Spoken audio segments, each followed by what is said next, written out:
ما تقوليش عندي نفسيه وانت اصلا ما بتشتكيش من اي حاجه. اللي عنده ضغوطات نفسيه ده لا اما بيشتكي من حاجه من ابوه، من امه، من حد بيهين كرامته، من حد بيحبه حب ان هو يهينه. وعارفه اقول بقى ادفع نسحب منهم هم ما يستاهلوش. ماشي؟ نزل ايدك دي يا اسطى. اكيد يا خلي زمان حط اكني بتنزل ايدك اليمين اللي فيها الساعه. وقول الكلمه عشان تبقى متركز. ازاي؟ تمام كده؟ بالايد اللي فيها الساعه كده. كده؟ ماشي. اعملها. تفوق على ناس حبيناهم هم ما يستاهلوش. اعملها تاني. تفوق على ناس حبيناهم هم ما يستاهلوش.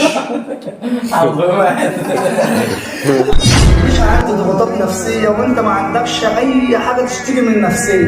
اللي بيشتكي من النفسيه ده ايه؟ لا اما زعلان من ابوه، لا اما زعلان من امه، لا اما بيشتكي من حد قريب حب ان هو يهين كرامته فهو